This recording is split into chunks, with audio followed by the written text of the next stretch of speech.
So I will be performing just random passages from my book, Ministry of Hurt Sentiments.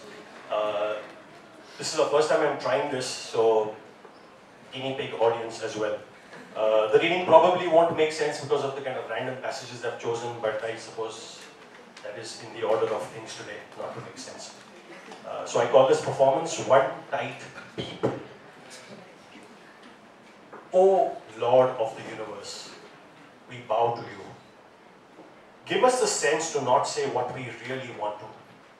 Keep us safe from CIA, CID, FBI, ISI, Hindi Chini Bhai Bhai, Indo-Pak matches, body bags, constitutions and petrol-soaked flags that are set ablaze and hurled into the homes of convent-educated who dare to bemoan the ramming of Maratha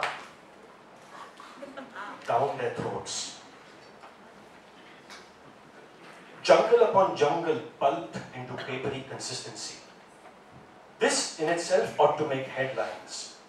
In the daily you browse through every morning, while birthing your into the lilac toilet bowl that has stomached, among other things, a wedding ring, a ripped up marriage certificate, and the ash of honeymoon photographs.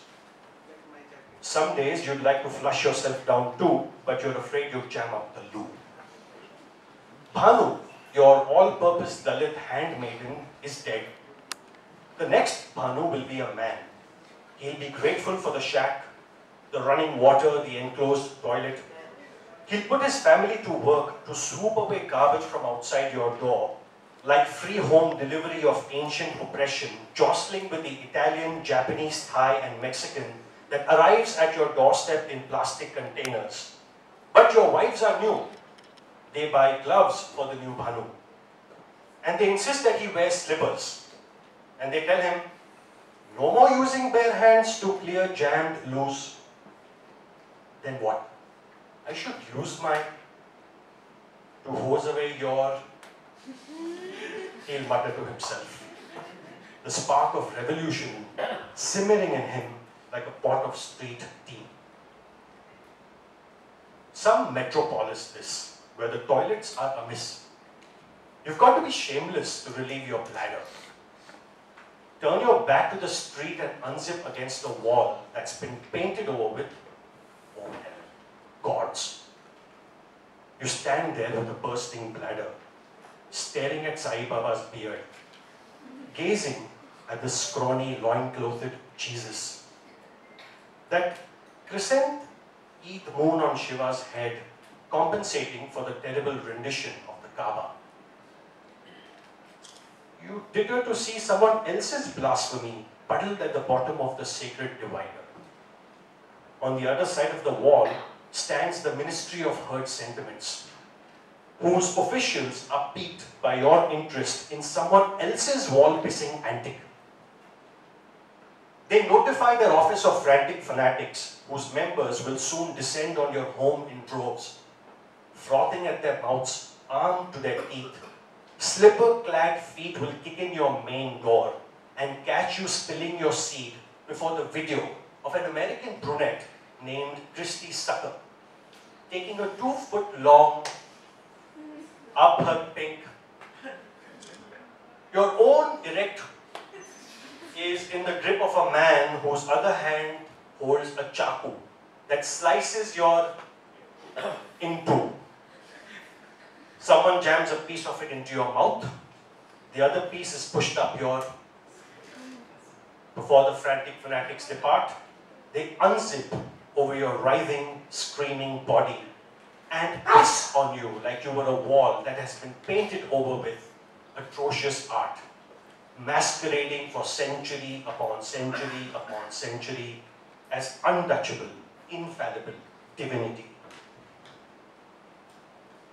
That limbless beggar outside the mall whom you tripped over in your scramble for the taxi, you thought it was a mound of trash till he screamed in pain. Also very sorry. You dropped $5 on the rag on his chest. Your eyes wandered to his helpless crotch, where a futile ostenting the beggar's loincloth. Here's something about being limbless you hadn't thought of. Your morbid mind fixated on toilet calls and personal hygiene. You'd have fondled the wretch, made him, if only your arms weren't weighed down with shopping. At 3 a.m. that night, you drove back to the closed mall. The limbless beggar lay exactly where you'd left him. You took a running start and leaped onto him. Up and down and up. You crushed the fellow under your feet. His ribs caved in. His eyes popped out. You stopped when his lungs gushed out of his mouth. And just to be sure, you kicked the beggar's crotch until it was raw. One less falsetto in the city's morose choir. This city. What is it about this traffic joke accident by the ghost that makes millions want to nuzzle its unwashed like smell in the bracelets of dried Bombay duck that people wrap around their wrists? The DNA of a species unravels with the pervasive fish odor on which bourgeois bozos become high and apply for visas. In highway bars, even the air is tipsy. The women who enter these infamous establishments are those on whose bodies this horny city has punctured more holes than existed at birth. These many women line DN Road after sunset, selling DVDs of themselves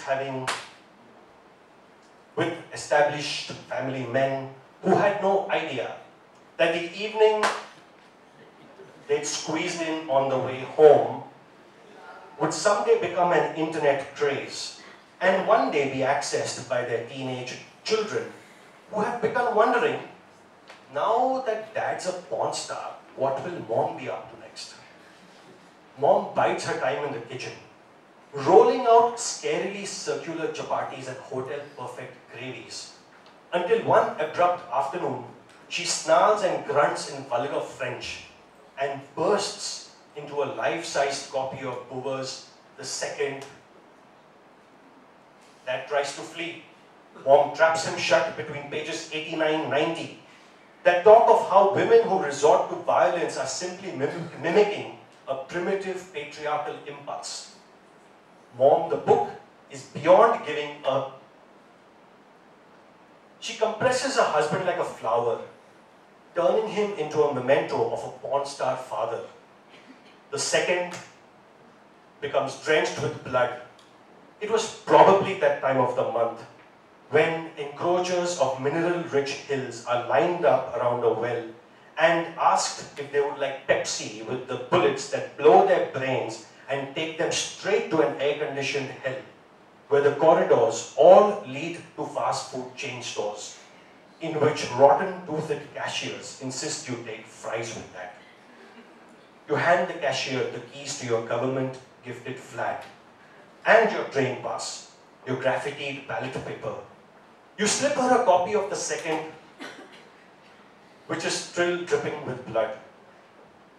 When opened to pages 89-90, out pops a po-faced Mao with a blasted hill lodged between his barn-stained teeth and a mouthful of sweet-smelling gunk needing to be expelled. Wow, what a comrade. Even his spit is red. A subcontinent being gift-wrapped for the first bidder on NASDAQ. Sold. To the white-haired harridan in the tattered sari. She once harangued Kolatkar at Jejuri. Now she scavenges on the outskirts of the Chembur slum and knows better than to taunt big city men whose tolerance for poetic insults wanes with their growing riches. Behind empathy-proof Skoda windows ride diamond-studded brittle egos. Cut them off and they will cut you up and dump you by the road next to Marx's mangled remains.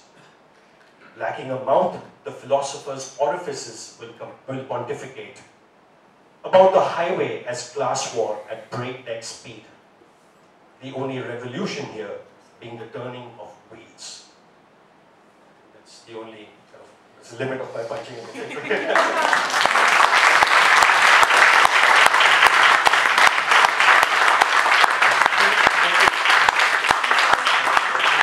Sahil is an actor and a theatre teacher. Thank you so much. Give one back at least. And the liberal voice, we don't need that. Thank you.